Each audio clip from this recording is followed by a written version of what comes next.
হে জগতবাসী, আমি শামীম আলী চিশতি আপনাদের সামনে আজকে একটা আলোচনা নিয়ে আসলাম। সে আলোচনাটি হলো নবীর মেরাজ নিয়ে। যে এই পৃথিবীর সমস্ত মানুষে, সমস্ত মুসলিম যারা আছে, তারা মেরাজ জিনিসটাকে একরকম বুঝতেছেন এবং সেভাবেই মানার চেষ্টা করেন। আরেক দল আছে, তারা এই মেরাজটাকে অন্যভাবে দেখে। এখন এই মেরাজটা আসলে কাদের ভাবনা চিন্তাটা ঠিক, এবং যারা এটাকে শরীয়তের মতে নিল এটা ঠিক, নাকি যারা মারিফত ও হাকিকতের মতে নিল এটা ঠিক, কোনটা ঠিক? এই ঠিকটা আপনারাই বলবেন ইনশাল্লাহ।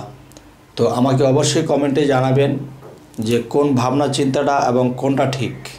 আর এই ভিডিওটি অবশ্যই শরীয়ত তরিকত সকল স্তরের লোকেই এটা দেখবে, কিন্তু কার জ্ঞানে কোনটা আসবে অবশ্যই জানাবেন।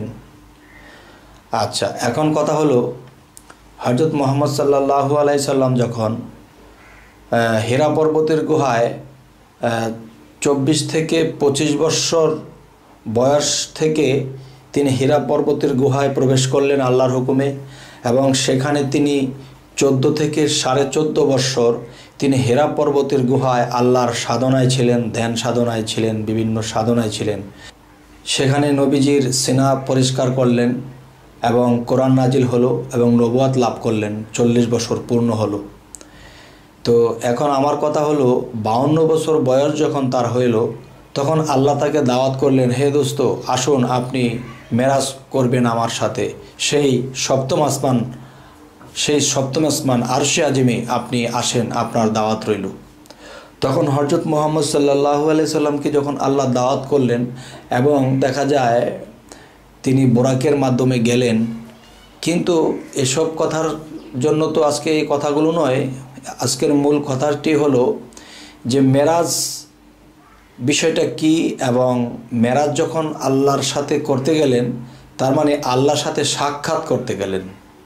আচ্ছা, এখন সাক্ষাৎ করতে যখন গেলেন, তখন এই সাক্ষাৎ করতে যাওয়ার যে বিষয়টা, যে পৃথিবী থেকে তিনি যখন চলে গেলেন, সেই সপ্তম আসমান ভেদ করে যখন আরশে আজিমে গেলেন, আল্লাহর সাথে সাক্ষাৎ করলেন, এরপরে সেখানে 27 বছর কাটাইলেন, এরপরে তিনি পৃথিবীতে আসলেন। তো এখন আজকের মূল বিষয়টি হলো যে তিনি যে গেলেন, এই মাটির দেহ নিয়ে গিয়েছেন, নাকি তিনি এই মাটির দেহটা পৃথিবীতে ছিল, আর রুহানিভাবে আত্মগতভাবে তিনি আল্লাহর সাথে সাক্ষাৎ করাইলেন। এখন শরীয়তের মতে বলতেছে কি, যে আল্লাহ এই মাটির দেহটা কি এই সাত আসমান ভেদ করে তখন উপরে নিয়ে গেলেন। তো এই 7 আসমান ভেদ করে কি মাটির দেহটাকে নিয়ে গেলেন, নাকি আত্মগতভাবে গেলেন?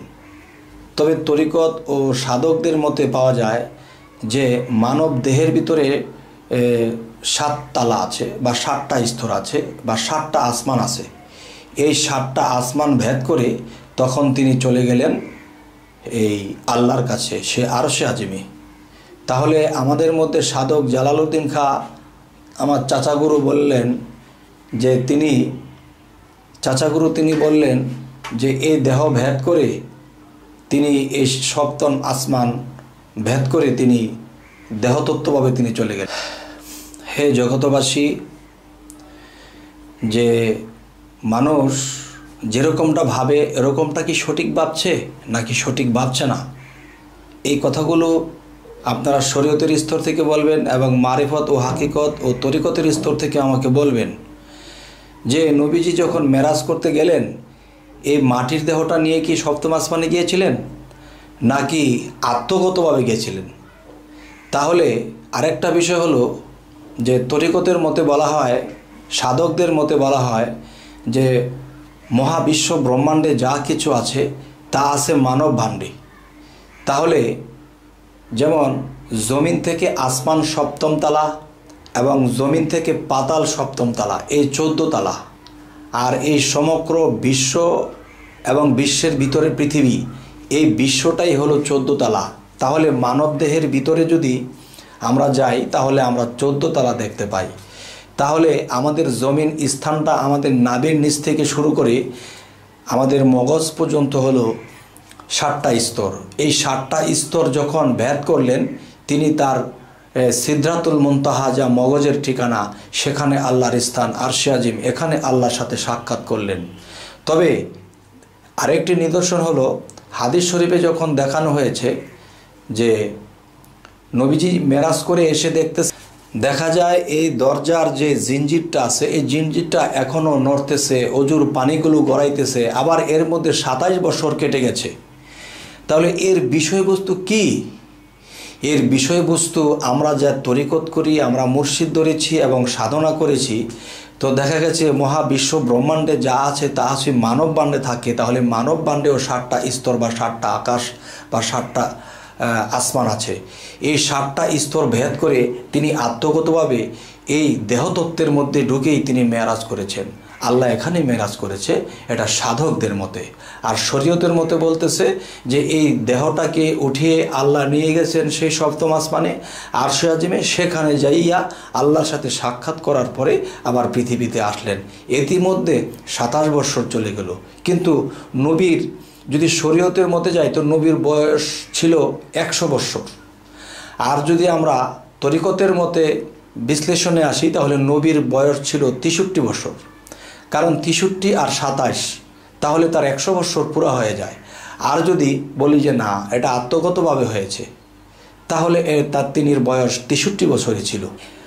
হে জগতবাসী, আজকের এই আলোচনার ফিনিশিংটা আপনারা দিবেন যে আসলে তিনি মেরাজটা করেছিলেন কি দেহের মধ্যে আত্মগতভাবে, নাকি বাহিরে আল্লাহ এই 7ম আসমান ভেদ করে আল্লাহ আরশে আজিমে নিয়ে গিয়েছিলেন? কোনটি হবে? এই কথাটি আপনাদের কাছে জানবো ইনশাল্লাহ। তো আজ এই কথাগুলো বলেই রাখছি।